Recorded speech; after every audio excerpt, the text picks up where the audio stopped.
And he's a great believer in education being the pathway to opportunity. Gosh, I have to say, 250 million middle-class Indians would attest to that. No question about that. And many of whom, well, I don't know, are they come to New Zealand? Well, there's a good question. Because our next guest is the senior economist for the Auckland Savings Bank, Mark Smith. And we're going to be talking about the latest immigration statistics that have come out as recently as, I think, yesterday, which begs the question, and I mean it does beg the question, what's wrong with New Zealand?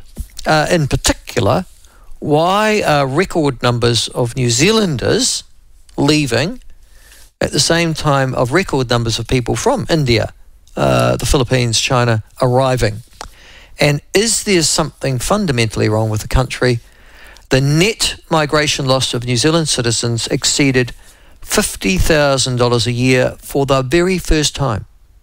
Indeed, a record 52,500 New Zealanders left the country in the year ended March the 31st, according to Statistics New Zealand.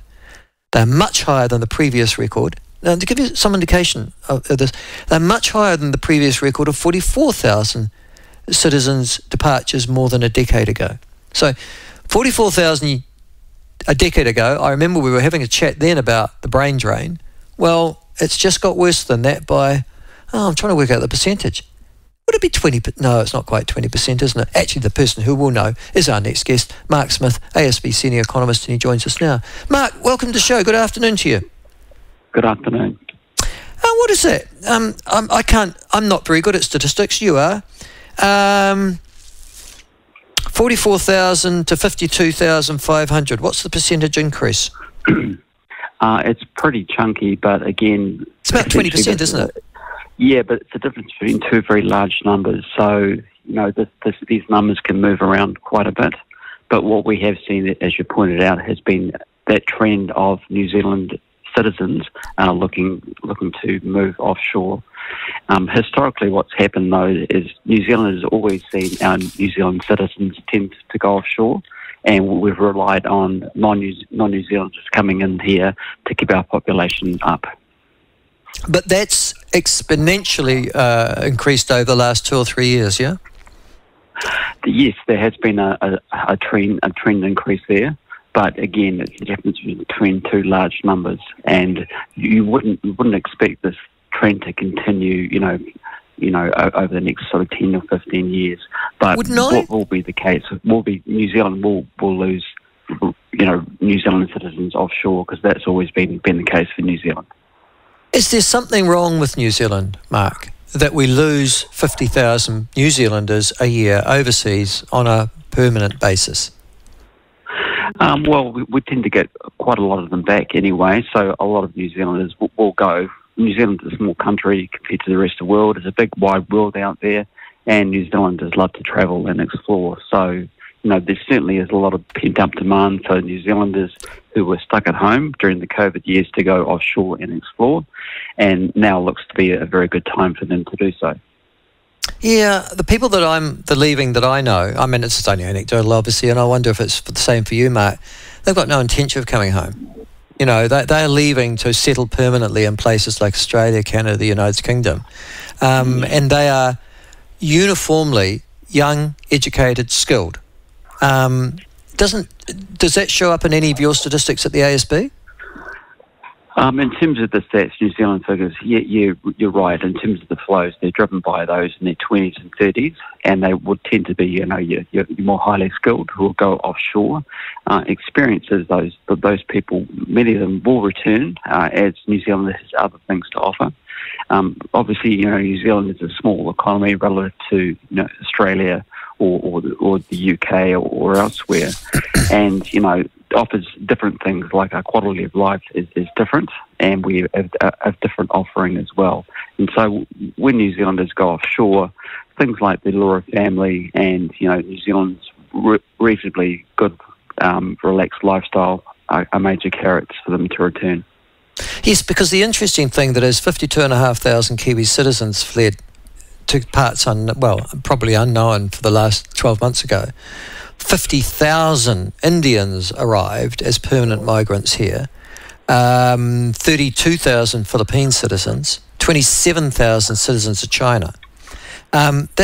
These are huge numbers from countries that are not traditionally, I would have thought, migrant areas for New Zealand. Yeah, I mean, that's right. I mean, we are now seeing net migration flows slow, but sort of in the start of last year, we had a very, very strong sort of net migration from non-New Zealand citizens coming in. What we are seeing now is that strength and inflow is slowing. Now, in terms of what's driving the slowdown, you probably point to the New Zealand economy is not as strong as it has been. We've been footing in and out of recession, and as such, job opportunities for them to come here are certainly drying up, and the unemployment rate is moving up.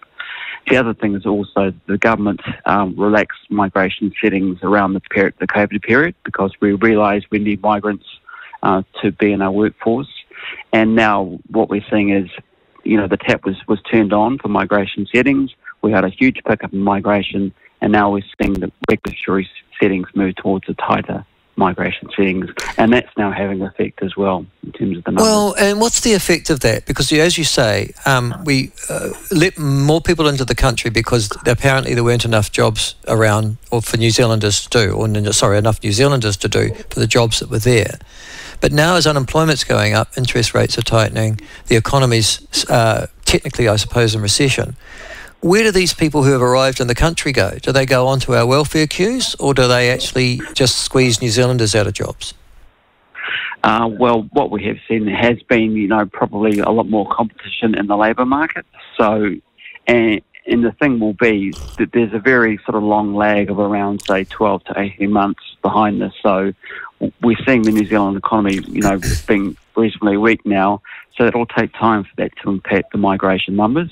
But in the short term, certainly, we expect, migration flows to remain reasonably solid, and that will be a factor leading to a much larger labour market and probably the unemployment rate moving up this year as well. Well, and therefore I'm assuming that if I'm an Indian and I'm coming here, 50,000, 32,000 Filipinos, 27,000 Chinese, that their primary purpose of coming to New Zealand would be the primary purpose, I guess, of New Zealanders going overseas, which is to improve their economic and financial wherewithal and that of their family, yeah? Yeah, I mean, that's right. I mean, migration is that's really the motivation, absolutely. And you can't begrudge anyone, wanting to do that. No, I can't, but I can if they end up on the dole. Can't I? I mean, yeah. that would suggest the immigration settings at the moment are too slack. Why would I be letting more people in from countries, particularly who are in some ways economic, well, they're all economic migrants at the end of the day, when I don't have the infrastructure here to be able to cope with providing New Zealanders with jobs? Yeah, again, that's probably a policy decision you need to put to a policy maker. I can only comment on the numbers. Okay, all right. The other thing that I'm interested from your point of view is the effect of this migration upon the housing market in New Zealand. Here we are, we've been talking about it for, God, it seems ever since, on trying to make homes affordable. There is nothing in the housing statistics to say that that's happening, or is there, that makes that dream any more in the offing, particularly for the under 40s? What do you think? Yeah, I think with migration, as you point out, that is normally a key driver of the housing market cycles. What we've seen this time around has been quite different. So normally, with such strong migration coming in, you would have expected the housing market to be a lot more buoyant. It's anything but that now. It's certainly, prices are hardly moving, and they've come off a long way since, 2021 peaks. So there are other factors there. I mean, things like the higher debt servicing costs as the Reserve Bank seeks to rein in inflation. That looks to be having an impact in terms of, the housing market in particular. And also looking at, as you said, the composition of migrants coming in. So they're probably the less high-spending migrants who will be looking at buying their own house. So we do see pressures coming through things like dwelling rents in areas like that.